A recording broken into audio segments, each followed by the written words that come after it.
Hi ಎಲ್ಲ ವಿದ್ಯಾರ್ಥಿಗಳಿಗೆ Educare Karnataka ಚಾನಲ್ಗೆ ಸ್ವಾಗತ.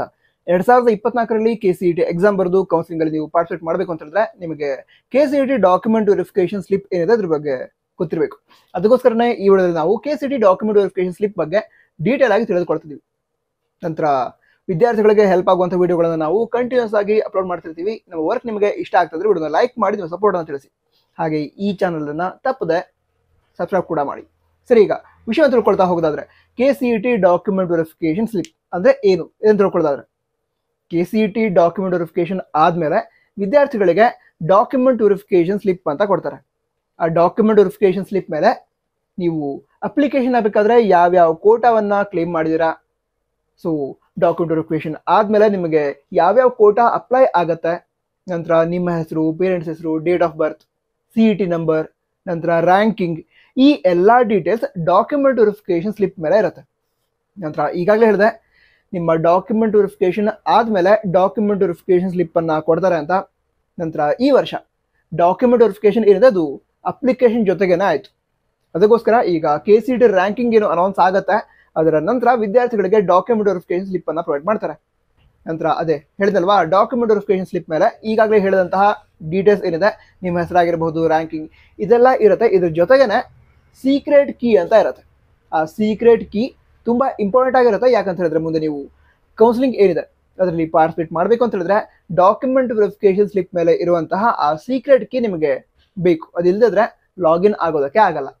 ಯಾಕಂತ ಹೇಳಿದ್ರೆ ನೀವೀಗ KEA ದವರ ವೆಬ್ಸೈಟ್ ಅಲ್ಲಿ ಲಾಗಿನ್ ಆಗೋದಕ್ಕೆ ನಿಮ್ಮ ID ಮತ್ತು ಪಾಸ್ವರ್ಡ್ ಅನ್ನ ಯೂಸ್ ಮಾಡ್ತೀರಾ. ಬಟ್ ಈ ಡಾಕ್ಯುಮೆಂಟ್ ವೆರಿಫಿಕೇಶನ್ ಸ್ಲಿಪ್ ಸಿಕ್ಕ ನಂತರ ಲಾಗಿನ್ ಆಗೋದಕ್ಕೆ ID ಈಗ ಇರುವಂತಹ ಐಡಿನೇ ಇರುತ್ತೆ.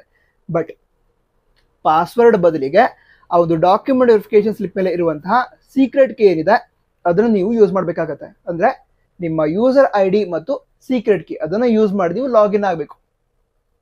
ಸರಿನಾ?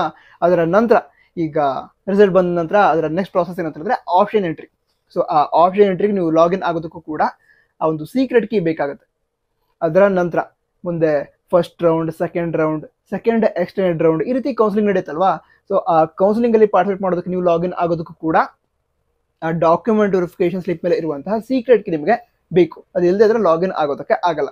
ಇದಿಷ್ಟೇ ಅಲ್ಲ, ಕೌನ್ಸಿಲಿಂಗ್ ಆದ್ಮೇಲೆ ಅಂದ್ರೆ ನಿಮಗೆ ಯಾವುದೊಂದು ಕಾಲೇಜ್ ಅಲಾಟ್ ಆಯ್ತು, ಕಾಲೇಜ್ ಅಲಾಟ್ ಆದ ನಂತರ ನೀವು ಅಡ್ಮಿಷನ್ ಹೋಗ್ತಿರಲ್ವಾ, ಅಡ್ಮಿಷನ್ಗೆ ಹೋಗ್ಬೇಕಾದ್ರೂ ಕೂಡ ರಿಪೋರ್ಟಿಂಗ್ ಅಂತ ಇರುತ್ತೆ. ಇಂತಹ ಡೇಟ್ ಹಾಗೆ ಇಂತಹ ಟೈಮ್ ಒಳಗಡೆ ನೀವು ಕಾಲೇಜಿಗೆ ಹೋಗಿ ರಿಪೋರ್ಟಿಂಗ್ ಮಾಡ್ಕೊಳ್ಬೇಕು ಅಂತ. ಸೊ ಆಗ ರಿಪೋರ್ಟಿಂಗ್ಗೆ ಹೋದಾಗೂ ಕೂಡ ಕಾಲೇಜಲ್ಲಿ ಕೇಳ್ತಾರೆ ಡಾಕ್ಯುಮೆಂಟ್ ವೆರಿಫಿಕೇಶನ್ ಸ್ಲಿಪ್ ಬಗ್ಗೆ.